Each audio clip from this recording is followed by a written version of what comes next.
Esta mañana en diciembre recibí a la licenciada Etel Morales, doctora en Geociencia y Medio Ambiente, egresada de la carrera de Geología del Instituto de Ciencias Geológicas de la Universidad de la República, Facultad de Ciencias. Un gusto recibirte, Etel. ¿Qué tal? Bienvenida.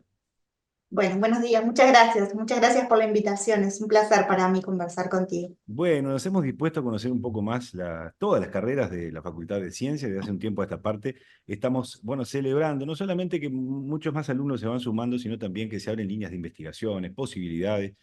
Y siempre los acontecimientos van un poco delante de todas las inquietudes también, ¿no? Así que bueno, ¿cómo están programando este año y qué tiene la carrera de geología para ofrecer al estudiantado? Bueno, en realidad la carrera de geología, no sé si vale mucho que lo diga yo, pero es súper interesante y en realidad tiene un potencial importante para contribuir al desarrollo del país. El geólogo estudia el planeta Tierra desde su composición y su evolución desde que se formó hasta el presente. Y por tanto, sus egresados, los egresados de esta carrera, tienen un perfil multidisciplinario y están capacitados, digamos, para trabajar en las más diversas áreas y a diferentes escalas en la ciencia geológica. Por ejemplo, no sé, para la búsqueda y explotación de recursos minerales, sean estos de diferentes tipos, ornamentales, industriales, áridos para la construcción, para el alumbramiento y la gestión de los recursos hídricos subterráneos, tan importantes, digamos, en este Claro. momento y siempre lo han sido en nuestro país, en estudios ambientales, tanto para la evaluación como para la postulación de medidas de mitigación, en la determinación de la calidad de materiales que se utilizan para la construcción o para obras viales, en la exploración, la búsqueda y la definición de mejores mecanismos para el aprovechamiento de recursos energéticos. Es decir, son profesionales que tienen mucho para contribuir porque la sociedad, como la pensamos hoy, depende de los recursos minerales y de los recursos energéticos y de los recursos hídricos, que son nuestro objeto de estudio. ¿Cuál es el área de interés que ha tenido mayormente la carrera en los últimos tiempos? Porque ustedes también abarcan lo que es fósiles, lo que es paleontológico también, ¿no? Sí, en realidad la licenciatura en geología, o sea, el Instituto de Ciencias Geológicas tiene un departamento que es paleontología y por supuesto la paleontología es una herramienta de la geología para, por ejemplo, la datación de las unidades geológicas, para definir las edades de las rocas y también para definir aspectos muy importantes como son la paleoecología o los paleoambientes en los que las determinadas rocas, que son nuestro objeto de estudio como geólogos, se formaron. Claro, claro. En lo que tiene que ver con energía, es bien importante el trabajo que están haciendo. Ustedes van a presentar un mapa, de alguna manera, un mapa de calor, un mapa térmico del Uruguay en las distintas capas, ¿no? Que me pareció por demás interesante. ¿En qué consiste? Sí, en realidad la energía geotérmica, digamos, es un potencial que tiene, es una energía que tiene nuestro país, es una energía que está directamente ubicada debajo de nuestros pies, debajo de donde tú estás sentado, debajo de donde yo estoy sentada, y que por lo tanto tiene un potencial de aprovechamiento importante. Dado el lugar en el que, en el lugar, en el contexto del planeta Tierra en el que Uruguay está ubicado, no tenemos recursos geotérmicos de muy alta temperatura a profundidades accesibles, pero sí tenemos otros recursos que a pesar de tener menor temperatura, pueden presentar o presentan un potencial de aprovechamiento muy importante y pueden contribuir a soluciones energéticas muy importantes. Por ejemplo, en lo que es el confort de un hogar, en procesos industriales que requieran temperaturas menores a 60 grados, como la lechería, agricultura, piscicultura, hay un montón de procesos industriales en los que puede utilizarse para recreación y demás. En ese sentido, yo comentaba que el año pasado hicimos en cooperación, orienté a dos estudiantes de la carrera de Ingeniería en Recursos Renovables de la UTEC de Durazno, quienes elaboraron el primer mapa del potencial geotérmico de muy baja temperatura, que es la energía geotérmica entonces que está ubicada a escasos metros debajo de la superficie de la Tierra, escasos metros de profundidad. Esa energía geotérmica depende de la temperatura media ambiente y de las características del subsuelo. Bueno, con Claro. esos dos datos se elaboró un mapa de potencial que de algún modo guía la exploración, guía las tareas para identificar aquellos lugares que tienen mayor potencial y que podrían ser aprovechados en forma más eficiente. Cuando tú decís unos pocos metros, bueno, dependerá, me imagino, de la zona, porque por algo, por ejemplo, las termas del litoral están de un lado y de otro del río Uruguay.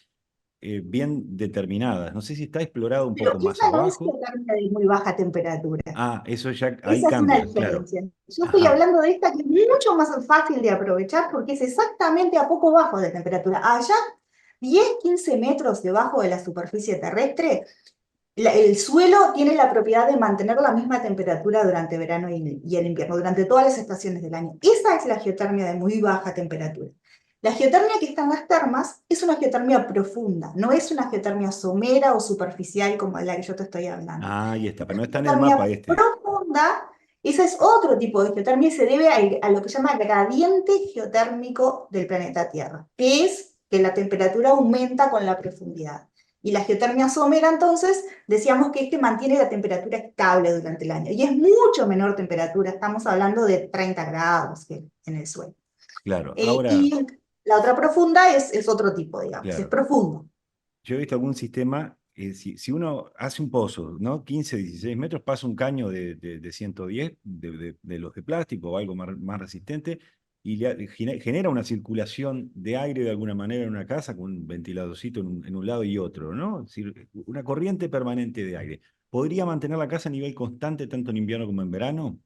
Sí, eso se llaman pozos canadienses, es un plástico, y como bien dijiste vos, que tiene un proceso particular que no es caro ni complicado ni nada, pero lo que hace es, por ejemplo, evitar que se junten bacterias y demás en ese tubo. Pero sí, efectivamente, es como la forma, esa es la forma más sencilla y primaria, digamos, de utilizar esta energía geotérmica muy somera. Es simplemente hacer circular el aire que está en el aire, digamos, ambiental, que circula por el subsuelo, entonces ese aire adquiere la temperatura del subsuelo y luego hay un sistema de distribución en el área que quiero mantener mejor climatizada, digamos. Es la forma más sencilla y por supuesto que no presenta demasiadas variaciones de temperatura o un confort demasiado ajustable. Es el confort que te ofrece esa temperatura del subsuelo.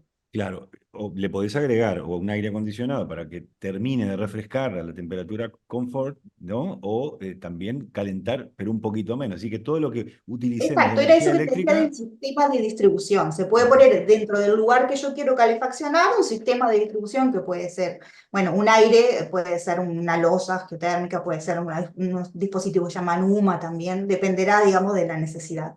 claro. Ahora, cuando tú me decías a nivel productivo, a nivel de tambos, por ejemplo, ¿no? ¿Qué nos permite? ¿Qué posibilidades tiene?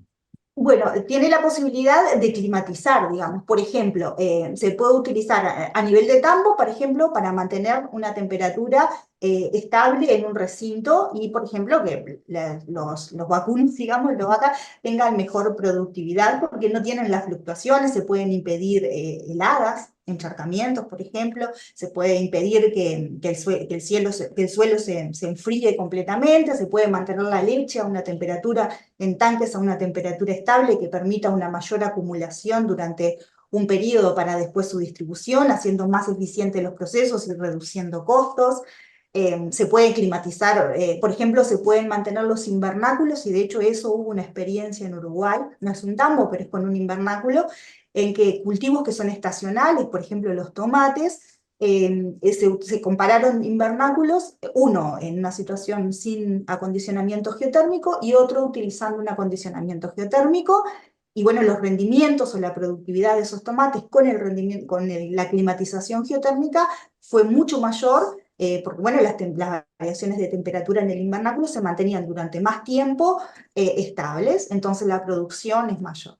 Claro, También claro. en piscicultura, por ejemplo, para tener estanques de agua a una temperatura estable que permita la cría de peces y otros ejemplos. Está buenísimo, sin duda, y además da la impresión de que es mucho menos infraestructura que un molino de viento. Son cosas distintas, ¿no? Porque estamos hablando ya de generación, pero quiero decir, en comparación, quizá montar otro tipo de infraestructura, quiero decir, es más complicado, ¿no? Es más caro. Sí, sí, y la infraestructura es más pequeña. En realidad lo que es de menor impacto visual, por decirlo de algún modo también.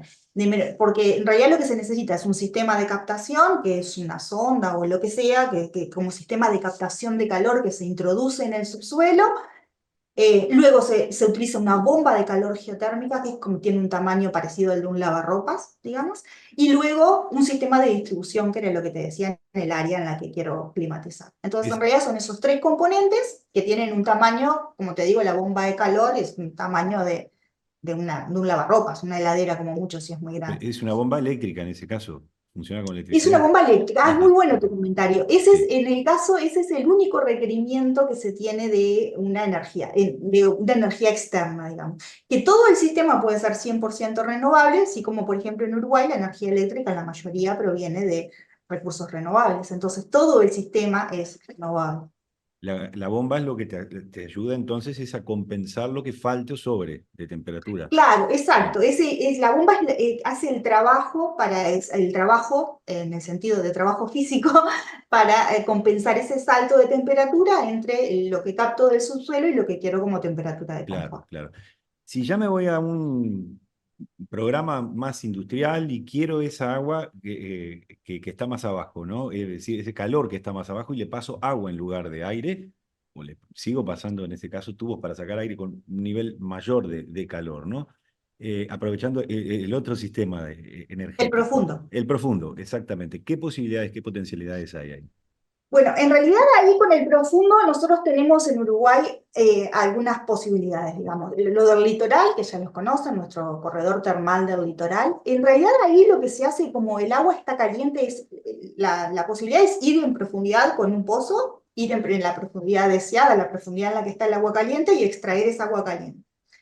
Esa agua caliente se usa directamente para fines de recreación o para, si también lo quisiera para fines industriales, el agua se usa directamente, digamos, el agua ya está caliente, tiene una temperatura en el entorno de 40 o 60 en el Uruguay y se puede utilizar directamente.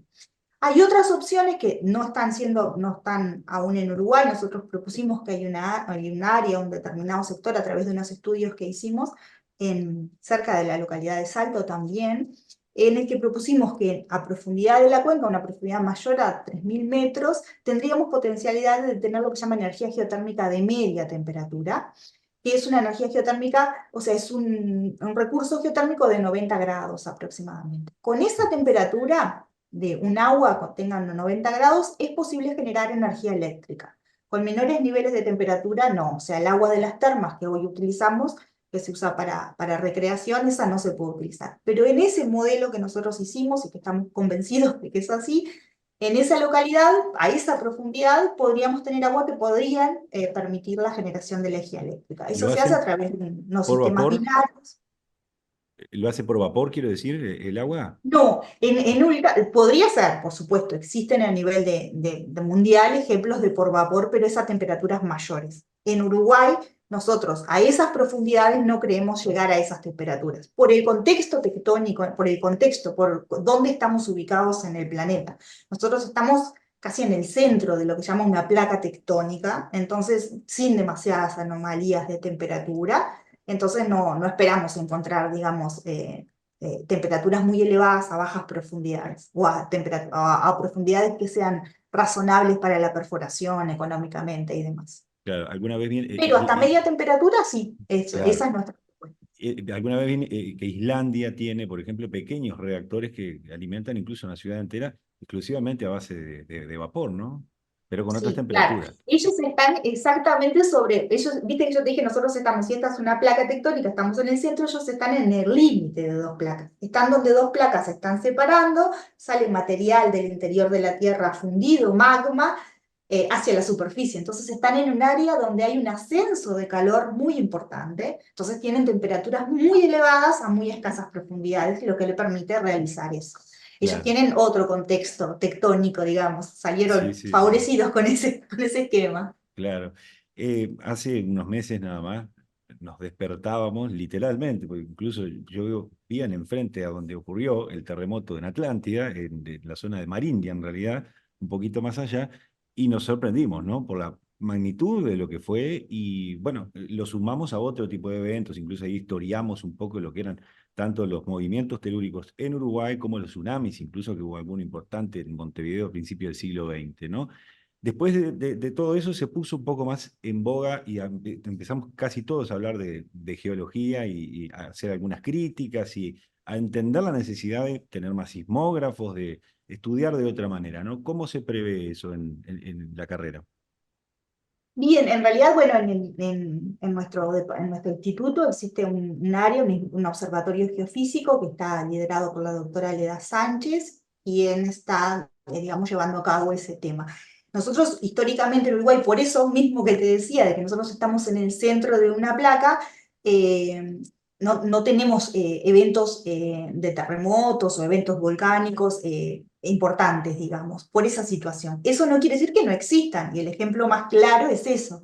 Sí pueden existir con alguna magnitud, como esa que puede haber, incluso entiendo que la doctora Sánchez ha mencionado algunos otros, sí pueden, no quiere decir que no puedan existir, sí pueden existir algunos de esos. Yo creo que el monitorear, eso puso en evidencia esa situación, pero la necesidad que como país tenemos de conocer más nuestra geología, nuestro subsuelo, es relevante. Quizás queda en evidencia ante ese hecho tan llamativo, pero también en muchas otras cosas que resultan cotidianas. Por ejemplo, no sé, la disposición de residuos de una ciudad, dónde es que se colocan, cómo se colocan, la provisión de agua subterránea para una ciudad, para un poblado, en momentos como los que pasamos desde la sequía del año pasado, la generación en este momento Uruguay tiene una importante actividad en obras viales. Bueno, ¿cómo es que de dónde encuentro los materiales mejores y cómo es que los extraigo de la mejor manera y más eficiente para poder utilizarlos?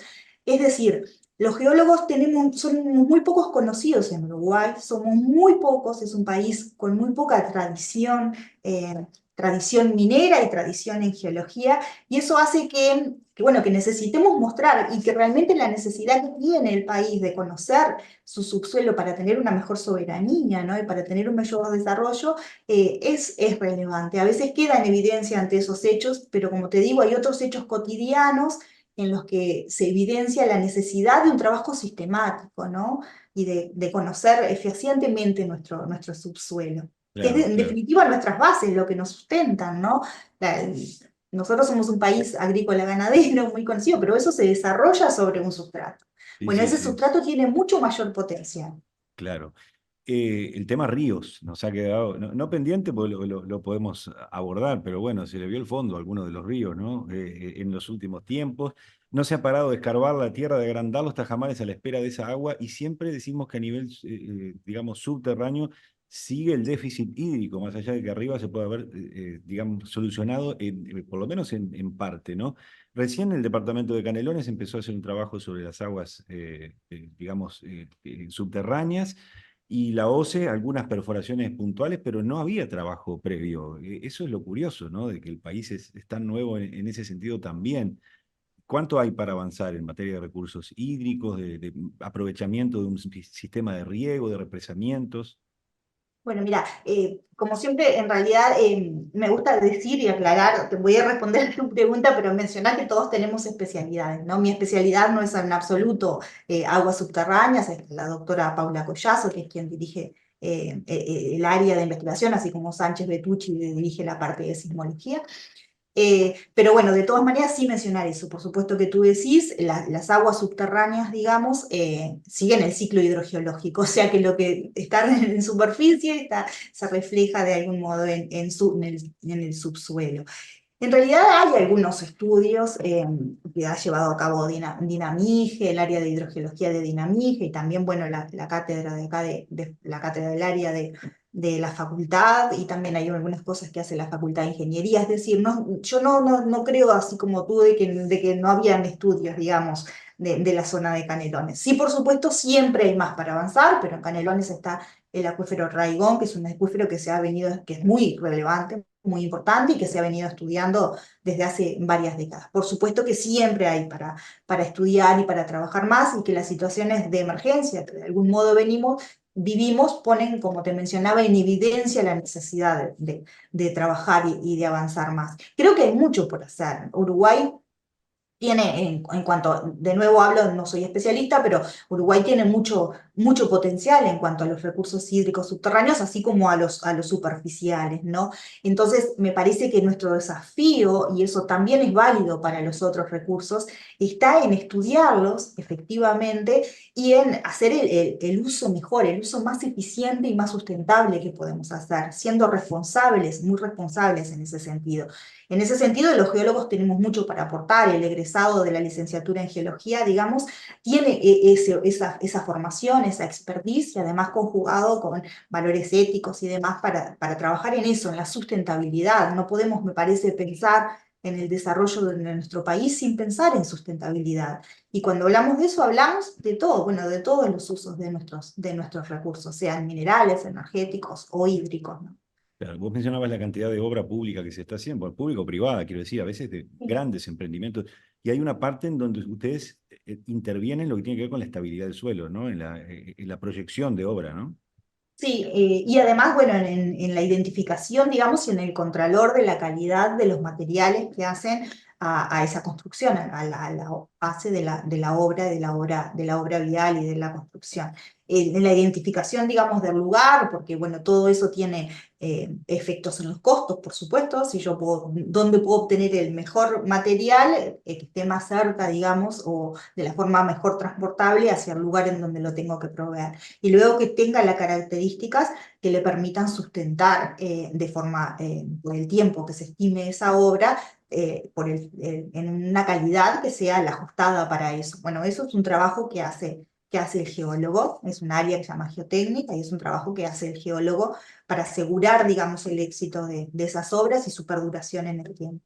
Claro, nos quedaríamos horas hablando, habría mil temas para charlar. Te comprometo que cuando tengas ese mapa de calor superficial, lo compartamos, lo definamos bien y ojalá que eso incentive también tanto el sector privado como público a hacer obras y a los estudiantes a poder dedicarse a la carrera, a aprenderla bien. ¿Y en cuánto tiempo la pueden completar? La carrera está pensada para ser completada en 4 años. Ajá. En 4 años, yo soy, me parece a mí que un ejemplo de la gente que no tenía la vocación de ser geólogo. Llegué a la geología casi al final por descarte y me terminé apasionando por esta carrera. Es una carrera realmente apasionante. Estudiar el planeta Tierra y pensar que nosotros somos un pestañeo en la historia del planeta Tierra, y a su vez a mí me da como mucha responsabilidad en esto que hablábamos, que nosotros con eso, que somos el último segundo en la historia de la Tierra, tenemos un poder tan transformador de este planeta Tierra, ¿no? A mí Mm. eso por lo menos me hace sentir la responsabilidad que tenemos como especie humana, en este planeta Tierra. Entonces, pensar en eso, en el uso de nuestros recursos de la mejor manera, porque somos realmente... tenemos una escasa historia en este planeta y sin embargo lo hemos transformado en forma increíble. Así que soy una apasionada de esta ciencia, digamos, y bueno, y aliento a otros a que también la realicen. Buenísimo. ¿Cómo estamos en materia de preservación, digamos, documental de materiales? Estuve en el Museo de la Plata hace unos meses y realmente, bueno, podrá tener todos los problemas que tiene Argentina, pero tienen divino ese museo, ¿no? Y han documentado muy bien todo con una riqueza geológica también bien importante, ¿no? Sí, mira, nosotros en realidad es todo como a nivel más pequeño, pero sí tenemos algo, mira, que me había olvidado de comentarte que te lo quería decir, si me das la oportunidad, Sí, no sí. tiene que ver con lo del museo, que sí tenemos algunos pequeños y están y existen y hay algunas opciones que están buenas, pero me quedé pensando que nosotros la carrera de la licenciatura en geología el año pasado, en el 2022, perdón, fue acreditada por el Sistema Regional de Acreditaciones Universitarias del Mercosur. Somos la primera carrera de la Facultad de Ciencias acreditada en ese sentido, que de algún modo nos da garantías, digamos, de la calidad científica y académica de nuestros egresados. Eh, y que bueno, era algo que lo quería comentar porque de lo que nos sentimos muy orgullosos, por 6 años estamos acreditados por Arcosur en cuanto a eso, a nuestra calidad académica y científica, y tendremos que renovar en ese periodo. Pero tu pregunta me llevó a este comentario porque pensé en la escala, ¿no? Me que dejaste pensando en el Museo de la Plata, que claro, es hermoso y grande y demás, y bueno, nosotros no, es una escala mucho más pequeña. En facultad acá hay un pequeño muestrario de minerales y de rocas, de algunos fósiles. y demás, pero bueno, es más a nuestra escala. También hay mucho para trabajar en ese aspecto. Bueno, Uruguay tiene la ruta, digamos, de los geoparques a nivel latinoamericano y es ruta UNESCO también, ¿no? Con Flores como punto central. Sí, sí, en ese caso fue liderado por el doctor César Bozo, también de acá de nuestro instituto, y es un geoparque hermoso, ¿no? Para visitar y conocer, realmente precioso, tenemos una chance ahí. Y después hay algunas otras propuestas que tal vez en el futuro también devengan en parques, en geoparques UNESCO. Así que Etel, sí, esto es muchísimas muy bueno. gracias, por atendernos y que tengan un muy buen año lectivo. Bueno, muchas gracias, hasta luego.